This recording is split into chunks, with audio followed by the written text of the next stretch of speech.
and welcome to the Genuine Learning Blog. My name is Melissa Galasso, and I'm excited to be back after a 2-week hiatus.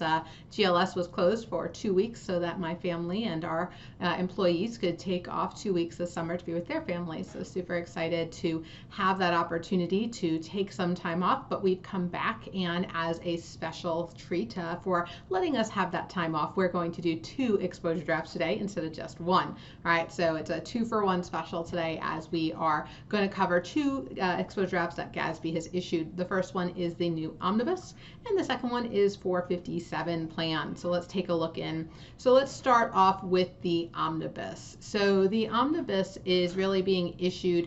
It's normal as they find some errors, technical inconsistencies, practice issues, typically really small, narrow issues.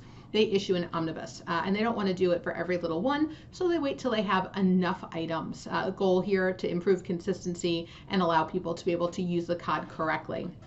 So this was approved back in June of 2019. Comments are due October 4th. And so it is a myriad of random little things that they're putting together here. The first one is related to effective date. This one's kind of interesting, I have to say, though, because this could have had a pretty big impact on those entities, and there are not that many governments that do, but for governments that create interim financial statements, this could have been an issue. The old language in GASB 87 said that the requirements are effective for reporting periods beginning after December 15 of 19, so it would have included interim periods. The new language in this update now says the requirements are effective for fiscal years beginning after December 15 and reporting periods thereafter, so not including the in the effective date the interim periods initially. It also addresses intra-entity transfers of assets between the primary government employer and a component unit pension plan. It also talks about the applicability of 73 and 74 to reporting of assets accumulated for post-employment plans. This is really dealing with an interplay between 84 being the big issue. Talking about 84, how do we apply GASB 84 to post-employment benefit plans, really addresses clarifies accounting for when something is a defined benefit versus a defined contribution. In the second one, measurement of assets related to AROs in a government acquisition, we have guidance on when we have government acquisitions. However, what they're going to tell us to do, instead of using that normal acquisition guidance, we're going to follow GASB 83 for that acquisition. Reporting by public entity risk pools for amounts that are recoverable. Again, very niche correction there. And then a reference to non-recurring fair value. There is actually just a boo-boo typo correcting a reference. And then terminology used to refer to derivatives. So they're going to now be more consistent when they refer to the term derivative, and derivatives are going to be replaced with the term derivative instrument and derivative instruments plural. So again, not going to really rock our world, but do make corrections that need to be made.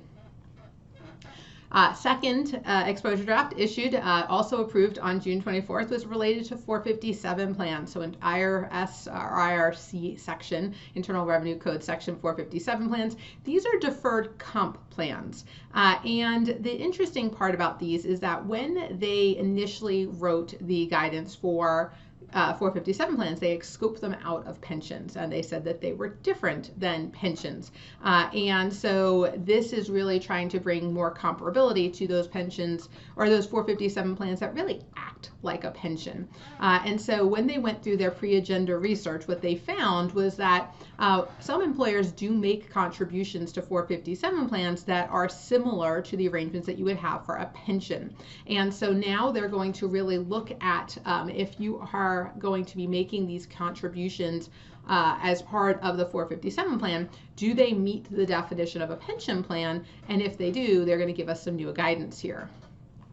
So in terms of scope, a couple of things here. It establishes the accounting and financial reporting for 457 plans that meet the definition of a pension plan, right? So they're going to kind of give us some guidance there. And then it's going to modify the investment valuation for all Section 457 plans, because it's going to basically supersede, as you can see here, GASB 32, as well as 2 IG Q&As. And so as a result, really, there's been changes in 457 plans, typically because the IRS has made some changes. And so as a result, because the IRS has changed how 457 plans are, what's permitted from a tax-deferred perspective, that was that ability to have employer contributions really change the game there. So basically, the theory here is going to be that if you have a Section 457 plan that meets the definition of a pension in paragraph 51 of 67 or 128 of GASB 73, then it's going to be you're going to use pension plan accounting. So you're going to follow valuation guidance now in 67, 73, 72, because we're going to supersede what currently exists out there. So if you qualify to be a pension, then you have to follow all the accounting, all the financial reporting guidance for those entities.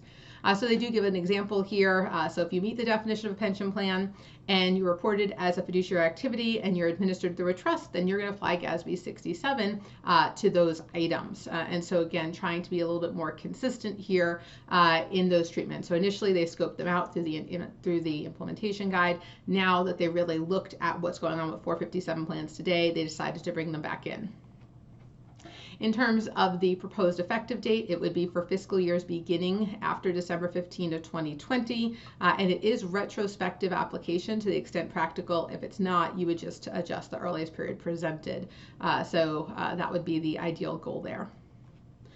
So as I said, welcome back. So 2-week hiatus gives you 2 exposure drafts, both of them very narrow GASB exposure drafts, one really just dealing with niche issues, and the other one addressing 457 plans and bringing them back into the scope of the pensions if they meet the definition. If they're non-contributory, then they're still going to be scoped out. But if you meet the definition of a pension and it's really used as a way of retirement income that's being used as compensation for government employees, they're going to bring you into the GASB pension guidance. So 2 really niche areas. If these are interesting to you or you have some comments, definitely GASB would like to hear about them. Otherwise, I want to thank you for joining me today on the Genuine Learning blog, and I look forward to seeing you next week as we continue with our review of some major exposure drafts issued by major standard setters. Thank you guys so much. Have a great day. Bye-bye.